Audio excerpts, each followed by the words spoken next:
Hello and I welcome you to Vigyan recharge. थोड़ी देर के लिए मान लो कि एक बड़ा सा पत्थर भटकता हुआ धरती की तरफ आ रहा है और अगर वो धरती से टकरा गया तो धरती पर छठी बार जीवन का सफाया हो जाएगा। हाँ जी, 5 बार पहले भी हो चुका है। 90% of the rocks in space are big enough to destroy civilization.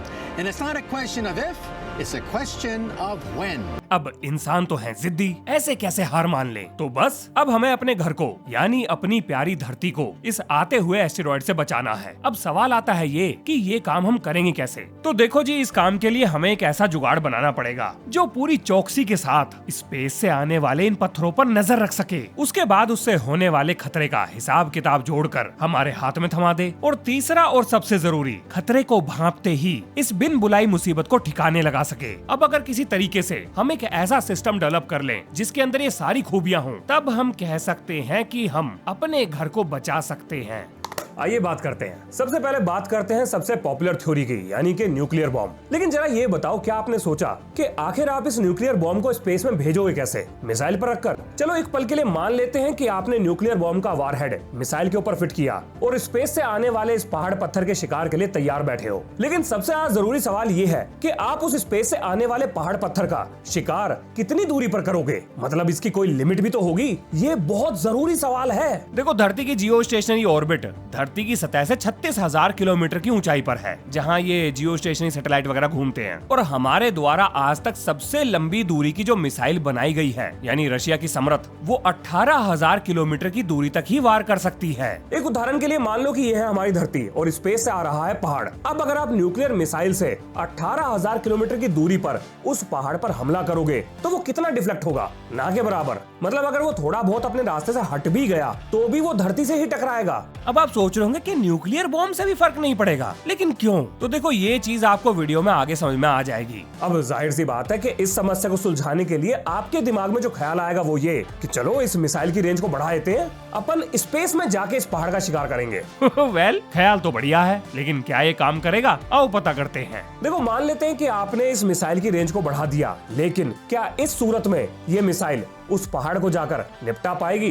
Well, नहीं निपटा पाएगी। अब इसके पीछे क्या कारण हो सकता है? तो जी, इसके पीछे है उस मिसाइल की रफ्तार और धरती की ग्रेविटी। देखो, किसी भी चीज को स्पेस में जाने के लिए 11.2 किलोमीटर पर सेकंड की रफ्तार से ज्यादा तेज रफ्तार चाहिए। लेकिन हमने आज तक जितनी भी मिसाइल बनाई है उनमें से सबसे तेज भी 8 से 10 किलोमीटर प्रति सेकंड की रफ्तार से ज्यादा तेज नहीं चल पाती। तो ये मिसाइल कभी भी धरती की ग्रेविटी से बाहर जा ही नहीं पाएगी। देखो, इसका मतलब ये हुआ कि सिर्फ मिसाइल की रेंज बढ़ाकर हमें कोई फायदा नहीं होने वाला, हमें मिसाइल की रफ्तार को भी बढ़ाना पड़ेगा। अब देखो, इस समस्या का यह समाधान हो सकता है कि हम रॉकेट टेक्नोलॉजी का मिसाइल में इस्तेमाल कर ले, क्योंकि रॉकेट स्पेस में जा सकते हैं। तो अब हमें एक ऐसा जुगाड़ बनाना है जो मिसाइल की रेंज को भी बढ़ा दे और उसकी रफ्तार को भी बढ़ा दे, तब जाकर ये स्पेस में शिकार कर पाएगी। तो चलो, धरती की ग्रेविटी से बाहर निकलने का इंतजाम तो हो गया। और एक बार अगर हम धरती की ग्रेविटी से बाहर निकल गए तो जो भी रफ्तार हमारा रॉकेट अचीव कर लेगा, उसे रोकने के लिए कोई एटमॉस्फेयर है ही नहीं, तो वो उसी रफ्तार पे आगे बढ़ता चला जाएगा। सुनने में सब बढ़िया लग रहा है ना, लेकिन यहाँ भी एक समस्या है। देखो, आप स्पेस में न्यूक्लियर बॉम्ब इसी उम्मीद से तो भेज रहे हो कि वो स्पेस में जाएगा और बड़े से पहाड़ को ले डूबेगा। लेकिन क्या आपने सोचा, क्या वाकई में न्यूक्लियर बॉम्ब स्पेस में कुछ कर भी पाएगा? मतलब हमें नॉर्मली तो यही लगता है कि न्यूक्लियर बॉम्ब अगर धरती पर तबाही मचा सकता है तो स्पेस में ही मचाएगा। लेकिन भाई साहब, स्पेस में चीजें अलग तरीके से काम करती हैं। तो मेरा कहने का मतलब ये है कि स्पेस में न्यूक्लियर बॉम्ब शायद काम ना कर पाए। लेकिन ऐसा मैं क्यों कह रहा हूँ? इसके पीछे कोई लॉजिक भी तो होना चाहिए।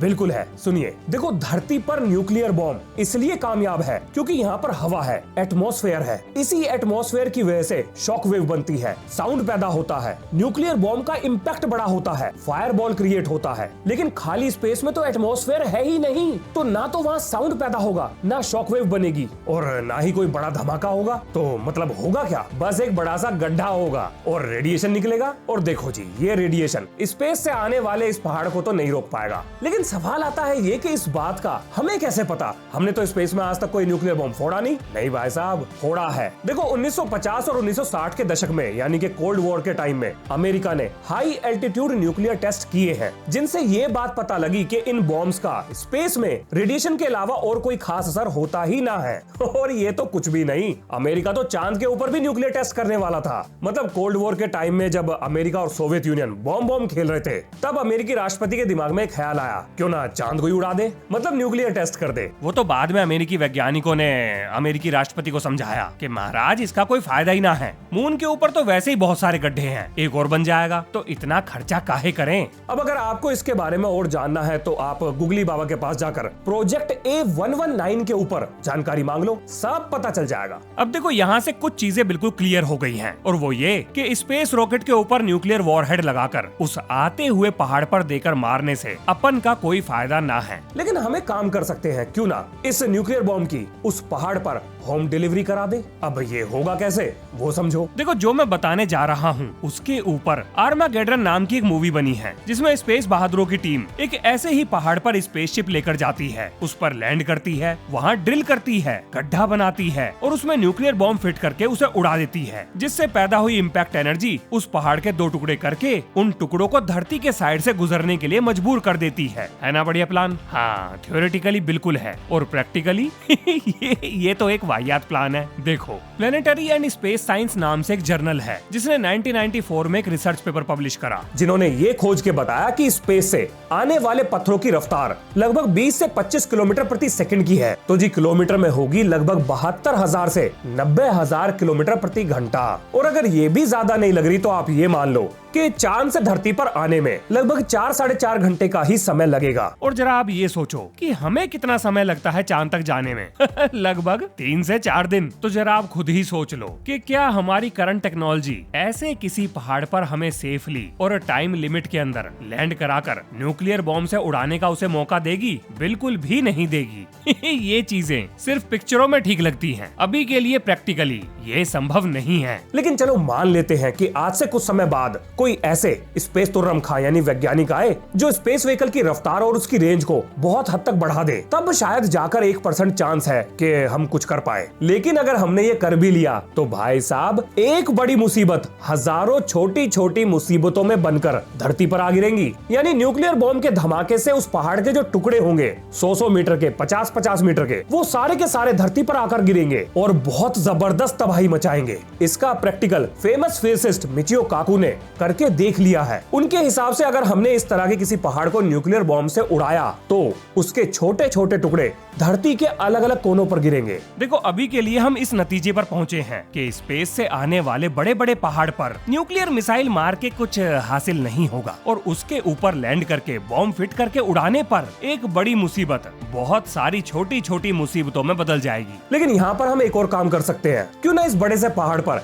ऐसे बूस्टर लगा दे जो इसे साइड में धक्का दे दे, यानी कि इसकी ट्रेजेक्टरी, इसके रास्ते को बदल दे और ये धरती से उसके हालचाल लिए बिना साइड से निकल जाए। आप जरा कर्लिंग पे ध्यान दें। आपने ये पत्थरों को धकेलने वाला गेम तो देखा ही होगा। मान लो कि ये स्पेस से आने वाले पत्थर हैं, हमने इनको डिटेक्ट कर लिया। अब हमने इस पत्थर के ऊपर 2 बूस्टर लगा दिए। ऐसा करने पर हमने ये पाया कि ये अपने रास्ते से भटक गया, यानी कि इसने अपनी ट्रेजेक्टरी को चेंज कर लिया। तो क्यों ना हम बॉम्ब फिट करने के बजाय उस पहाड़ पर लैंड करके बूस्टर रॉकेट फिट कर दें, जो बिल्कुल इसी तरीके से उस पहाड़ को उसकी ट्रेजेक्टरी से भटका दे। अब यहाँ पे तो फ्रिक्शन भी था और भी चीजें थी, ग्रेविटी भी काम कर रही थी, लेकिन स्पेस में तो फ्रिक्शन है ही नहीं। तो वहां पर अगर हमने थोड़ा बहुत भी फोर्स जनरेट कर दिया तो शायद इस बड़े से पहाड़ को रास्ते से डाइवर्ट करा जा सकता है। देखो भैया, हमारी धरती पर आने वाले सभी पहाड़ पत्थर मार्स और जुपिटर के बीच में बनी एस्टेरॉयड बेल्ट से आते हैं। और अच्छी बात यह है कि हमारी करंट टेक्नोलॉजी ऐसे बहुत सारे पत्थरों पर पहले से ही नजर बनाकर रखे हुए है जो भविष्य में धरती के लिए खतरा बन सकते हैं। और देखो आज के समय स्पेस साइंस इतनी तरक्की तो कर ही चुका है कि हम ऐसे पहाड़ों की भविष्य में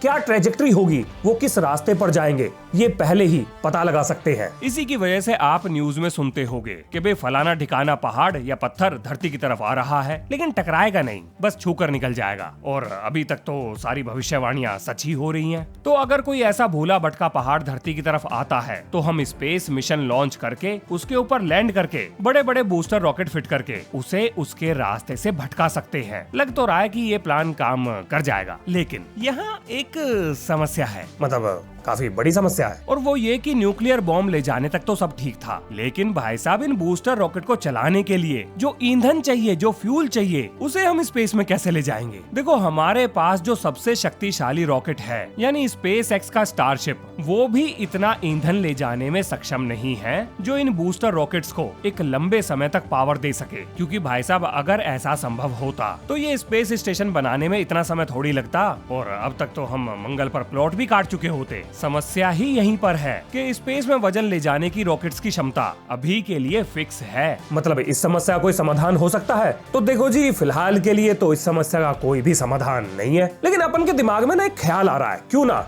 इसी पहाड़ का रॉकेट बना दे। अब इस बात से क्या मतलब है, आओ समझाता हूँ। तो देखो जी, प्लान ये है कि हम स्पेस में सूरज की रोशनी को इकट्ठा करेंगे और उसे कंसंट्रेट करके इस एस्टेरॉयड के ऊपर दे मारेंगे। अब इससे क्या होगा, तो देखो जैसे रॉकेट से निकलने वाली तेज रफ्तार की गैसेस रॉकेट को गति देती हैं। बिल्कुल ठीक ऐसे ही इस पहाड़ पर पड़ने वाली सूरज की रोशनी इसमें से गैसेस को तेज रफ्तार से निकलने के लिए मजबूर कर देगी। अब देखो सवाल आता है ये कि ये तरीका काम करेगा, इसका हमें कैसे पता? मतलब हवाबाजी में इतना रिस्क कैसे ले ले? तो टेंशन ना लो, नासा ये काम कर चुका है। दरअसल 5 नवंबर 2002 में नासा ने सारा हिसाब किताब जोड़कर एक रिपोर्ट पब्लिश करी, जिसमें उन्होंने ये बताया कि अगर लेजर की मदद से स्पेस में घूमते हुए पहाड़ को गर्म किया जाए, यानी एस्टेरॉयड वगैरह को गर्म किया जाए, तो उससे तेज रफ्तार में गैसेस निकलेंगी जो उसे धक्का देंगी। और देखो स्पेस के वैक्यूम में जब जमी हुई चीजों को गर्म किया जाता है तो वो लिक्विड यानी कि तरल अवस्था में नहीं आती, बल्कि सब्लिमेट होती है, यानी सीधा सॉलिड से गैस में परिवर्तित होती है। अब गैस का वॉल्यूम सॉलिड से ज्यादा होता है। अब ये गैसेस का बढ़ा हुआ वॉल्यूम एक थ्रस्ट को पैदा करेगा, यानी कि एक फोर्स को जनरेट करेगा, और यही फोर्स अपने इस पहाड़ का रॉकेट बनाकर इसे साइड में भटका देगी। अब जाहिर सी बात है, जिस दिशा में गैस निकलेगी उसके अपोजिट दिशा में ही वो पत्थर चलेगा। न्यूटन का सिद्धांत,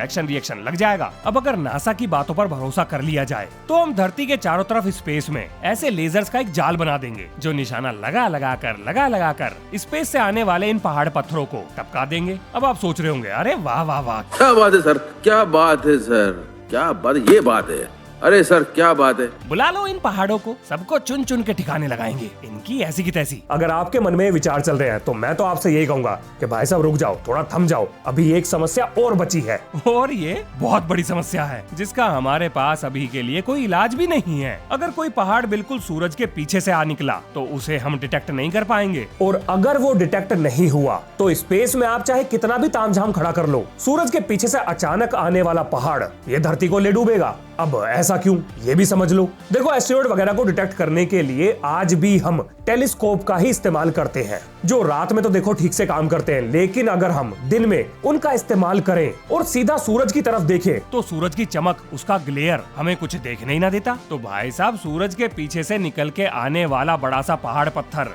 बिना किसी खोज खबर के धरती के हालचाल पूछ लेगा। मैंने तो पहले ही कहा था, कच्ची पक्की खुशियां ना मनाओ, अभी थोड़ा रुक जाओ। तो जी अब हम क्या करें? देखो हार तो नहीं मानेंगे, मतलब मरना तो वैसे भी है, तो लड़के मरेंगे। अब यहाँ पर दिमाग में ख्याल आता है, क्यों ना हम स्पेस में बहुत सारे ऑब्जर्विंग सेंसर लगा दे जो सूरज के आगे पीछे हर तरफ से आने वाले ऐसे पहाड़ों पर नजर रख सके। लेकिन यहाँ पर समस्या ये है कि स्पेस में किसी ना किसी की ग्रेविटी इन्हें अपनी तरफ खींच लेगी। वैसे हमारे पास इसका भी इलाज है, और वो है ग्रेविटेशनल इक्विलिब्रियम, जिसे हम स्पेस साइंस की लैंग्वेज में लैग्रांज पॉइंट भी कहते हैं। हमारा जो आदित्य है सन ऑब्जर्वेशन मॉड्यूल, वो भी तो L1 पॉइंट पर यानी कि लैग्रांज पॉइंट 1 पर आराम से बैठकर सन को ऑब्जर्व कर रहा है। ऐसे स्पेस में बहुत सारे लैग्रांज पॉइंट हैं। अब देखो ये तो हो गया हमारा डिटेक्ट करने का जुगाड़, लेकिन ऐसे बड़े बड़े पहाड़ों को निपटाने के लिए, उन्हें रास्ते से हटाने के लिए हमें बहुत सारे लेजर्स भी लगाने पड़ेंगे, जिनमें से कुछ हम मून पर लगा सकते हैं और बाकी ऐसे ही लैग्रांज पॉइंट पर फिट कर सकते हैं। अब देखो सवाल आता है ये कि ये जो लेजर हमने स्पेस में लगाई है ये चलेंगी कैसे? मतलब वहाँ क्या जनरेटर लगेगा? नहीं, इसके लिए हम सूरज की रोशनी का ही इस्तेमाल करेंगे, और सूरज की रोशनी पर चलने वाली लेजर्स को सोलर पंप लेजर कहते हैं, जो नासा डेवलप कर चुका है। लेकिन ये एक परमानेंट सॉल्यूशन नहीं है। अगर हमें परमानेंट सॉल्यूशन चाहिए तो हमें इन पहाड़ों के घर पर ही हमला करना पड़ेगा। मतलब ये सारा तामझाम हमें एस्टेरॉयड बेल्ट के आसपास बनाना पड़ेगा, जो जैसे ही किसी दुष्ट एस्टेरॉयड या पहाड़ को देखे जो धरती की तरफ बुरी नजर से देख रहा हो, तो उसे डिटेक्ट करें और वहीं पर ठिकाने लगा दें। अब देखो ये बात बिल्कुल ठीक है कि सुनने में साई-फाई मूवी की स्क्रिप्ट जैसा लग रहा है, लेकिन हर वो चीज जो कभी असंभव थी उस समय के लोगों के लिए किसी मूवी स्क्रिप्ट के जैसी ही थी, जो आज पॉसिबल हो चुकी है। तो उम्मीद है कि इस तरह की चीजें शायद हम कर पाए। अब इतनी बातें कर ली हैं तो एक बार डार्ट मिशन के ऊपर भी बात कर लेते हैं। For the first time ever, humanity has changed the orbit of a planetary object. तो देखो, नासा के द्वारा जो डार्ट मिशन किया गया था, यानी कि एक पत्थर को उसकी ट्रेजेक्टरी से भटकाने के लिए जो सैटेलाइट उस पहाड़ के ऊपर देकर मारा गया था, वो कुछ हद तक सक्सेसफुल था। लेकिन समस्या ये है कि स्पेस से ये पहाड़ किसी भी साइज में आ सकते हैं, उनका मोमेंटम कुछ भी हो सकता है। देखो, ये डार्ट मिशन छोटे मोटे पत्थरों के लिए तो ठीक है, लेकिन अगर कई किलोमीटर बड़े साइज का कोई पत्थर धरती की तरफ आता है तो ये डार्ट मिशन फेल हो जाएगा, क्योंकि हमारी स्पेस में वजन को ले जाने की क्षमता आज भी फिक्स है और इसीलिए हमें अपने आप को बचाने के लिए और नए नए रास्ते तलाशने पड़ेंगे, जिनमें से जो मुझे ठीक लगे मैंने आपसे डिस्कस कर लिए। बाकी आपको इसमें से क्या सही लगा क्या गलत, वो आप कमेंट में बता सकते हो। देखो, इस वीडियो को बनाने से पहले मैंने एक कम्युनिटी पोस्ट डाली थी और उसमें आपसे सुझाव मांगा था कि धरती को एस्टेरॉयड से बचाने के लिए आप क्या करोगे, और बहुत सारे लोगों ने उसमें बहुत बढ़िया बढ़िया जवाब लिखे हैं। ये देखकर बड़ा अच्छा लगता है कि जब लोग किसी साइंटिफिक चीज पर पार्टिसिपेट करते हैं। इस वीडियो को बनाने में जिस भी रिसर्च मटेरियल का मैंने इस्तेमाल किया है, न्यूज आर्टिकल हो गए या रिसर्च पेपर हो गए, वो सब आपको विज्ञान रिचार्ज के व्हाट्सएप चैनल पर मिल जाएंगे, जिसका लिंक इसी वीडियो के डिस्क्रिप्शन और कम्युनिटी पोस्ट में मैंने दे दिया है। तो ये है इस वीडियो का अंत। मिलते हैं नेक्स्ट वीडियो में। जय हिंद, जय भारत।